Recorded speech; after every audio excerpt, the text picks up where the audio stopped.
اعوذ باللہ من الشیطان الرجیم بسم اللہ الرحمن الرحیم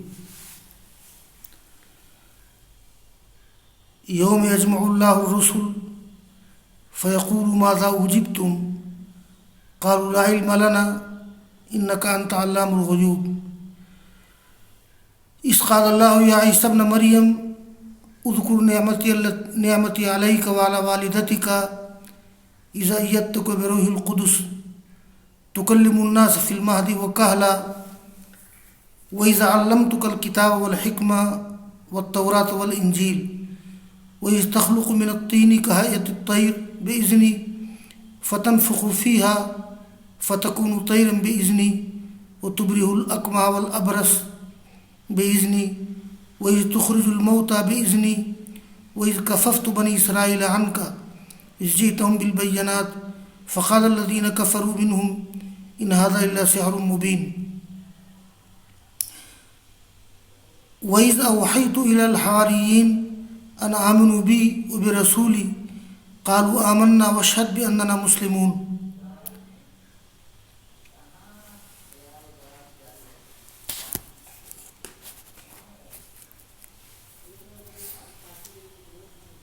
عزیز طلبہ، سورہ مائدہ کے رکوع نمبر 15 کی بعض آیات میں نے پڑھی ہیں۔ آج انشاءاللہ رکوع نمبر 15 کا درس ہوگا۔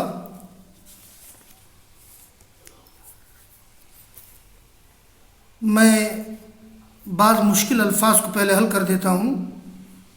یہ یوم یجمع اللہ الرسل فیقول ماذا اجبتم، یہاں یوم سے مراد قیامت کا دن ہے، اور اس میں ایک لفظ آیا ہے المہد۔ المہد جمع مہود، گہوارہ، پست زمین۔ یہ ہندی میں کہا جاتا ہے پالنا، جھولا جس میں بچہ کھیلتا ہے۔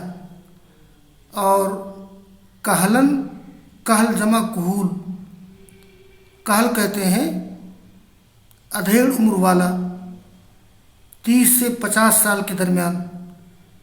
اور الحکمت جمع حکم، حکمت دانائی، کلام محکم، اور حدیث رسول کو بھی الحکمہ کہا جاتا ہے۔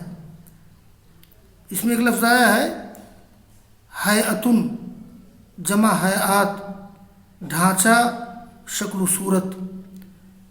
اور یہ اکمہ، الاکمہ، یہ اسم تفضیل ہے، مادر زاد اندھا، یعنی جو شخص ماں کے پیٹ سے اندھا پیدا ہوا ہو اس کو کہا جاتا ہے الاکمہ۔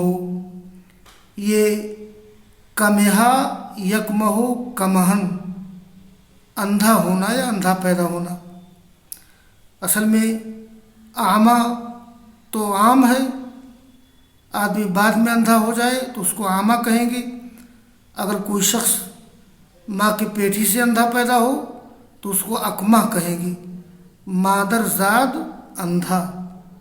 اور الابرس کوڑھی، برس کا مریض، برسا یبرسو برسن، یہ برس کی بیماری والا ہونا۔ اصل میں برس جسم سفید ہو جاتا ہے، یہ بھی کوڑھ کی ایک قسم ہے۔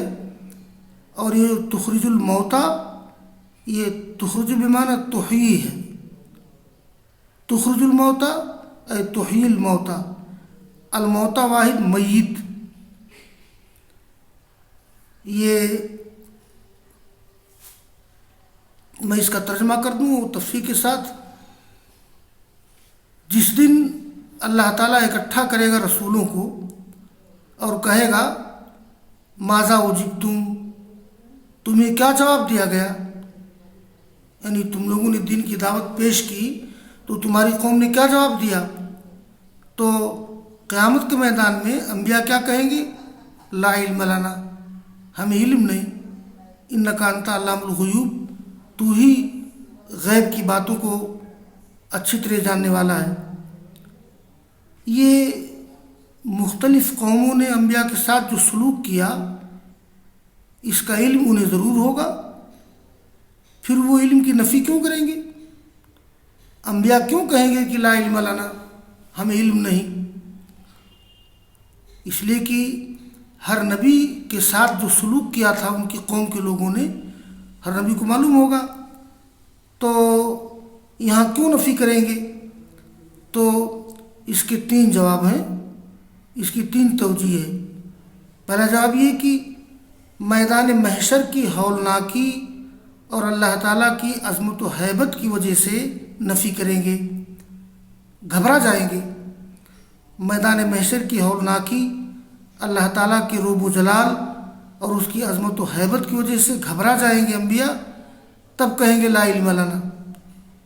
دوسرا جواب، انبیاء اپنی وفات کے بعد کے حالات کے پیش نظر کہیں گے کہ ہماری زندگی میں جو کچھ سلوک کیا لیکن میرے مرنے کے بعد ان کے کیا حالات رہے مجھے اس کی خبر نہیں۔ تیسرا جواب یہ ہے کہ باطنی امور کے پیش نظر نفی کریں گے کہ ہمیں معلوم نہیں کہ کس نے اخلاص کے ساتھ ہماری دعوت قبول کی اور کس نے بظاہر دعوت قبول کی۔ یہ اس کے 3 جواب ہیں۔ اس قال اللہ یا عیسی ابن مریم، یاد کرو جب اللہ تعالیٰ کہے گا، یہ قیامت کی بات ہے، اے عیسیٰ ابن مریم تم یاد کرو میری نعمت کو اپنے اوپر اور اپنی والدہ کے اوپر جب میں نے تمہاری مدد کی تھی روح القدس کے ذریعہ، یعنی جبرائیل کے ذریعہ۔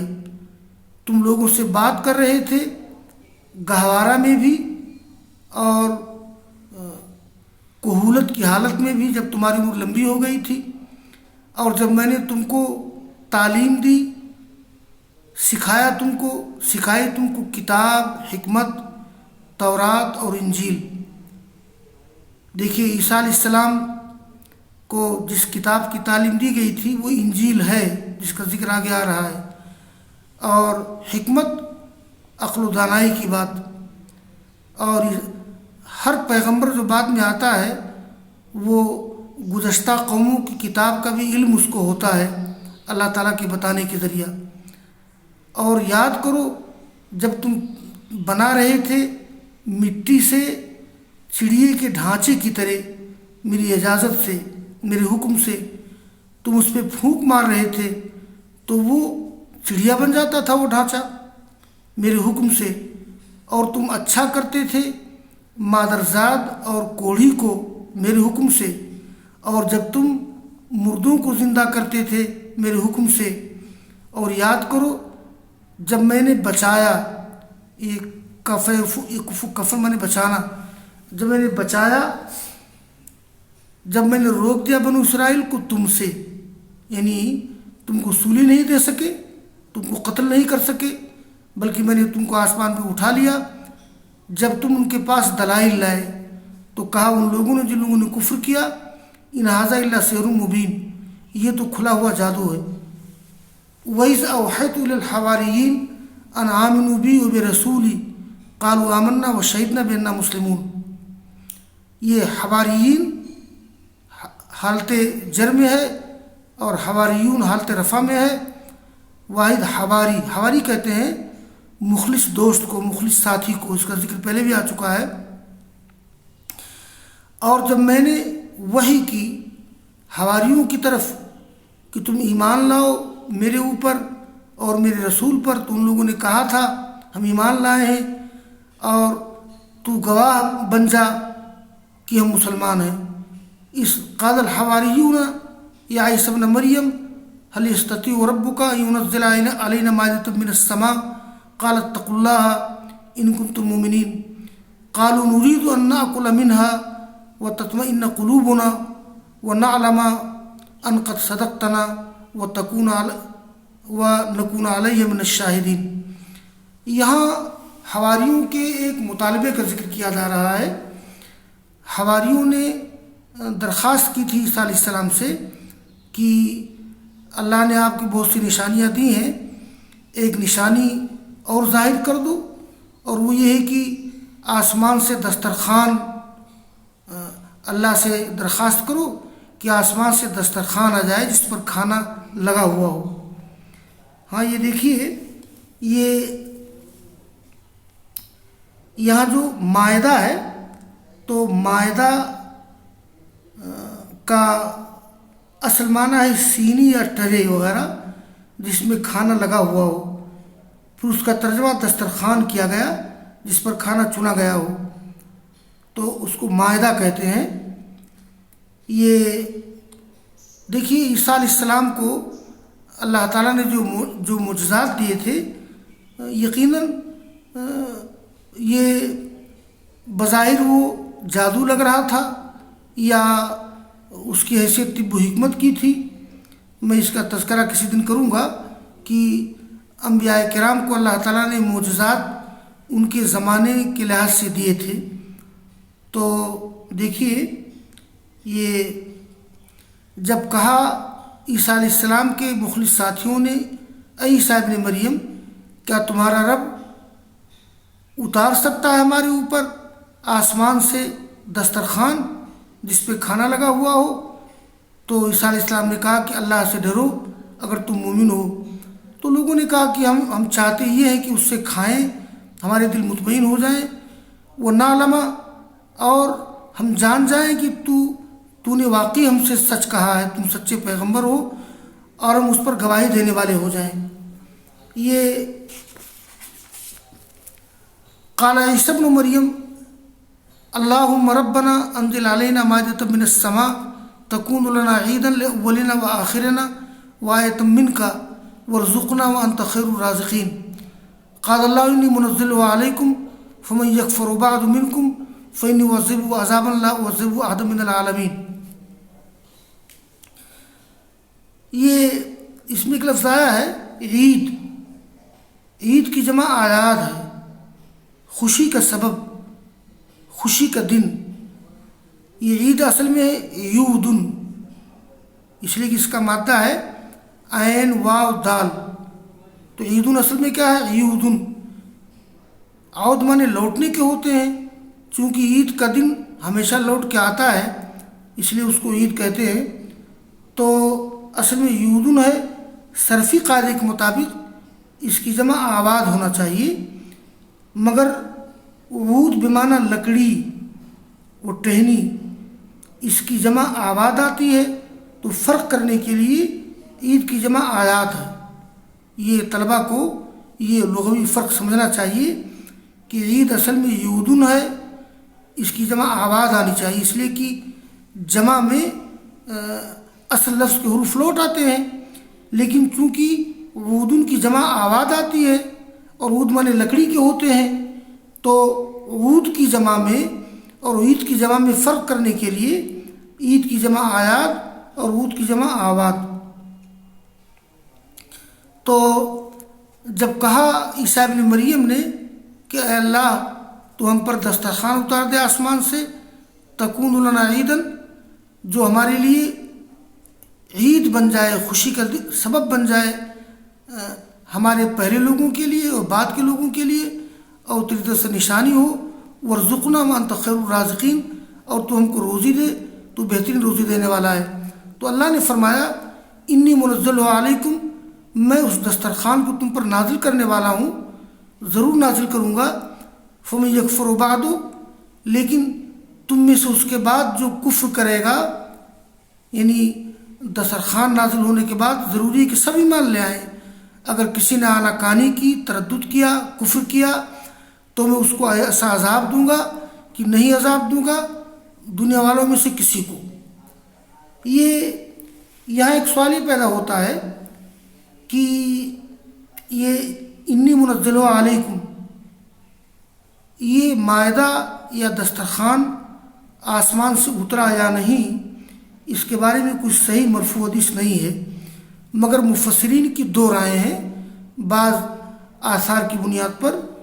پہلی رائے یہ ہے، جمہور مفسرین امام شوکانی، ابن جریر طبری وغیرہ کی رائے یہ ہے کہ آسمان سے مائدہ کا نزول ہوا تھا۔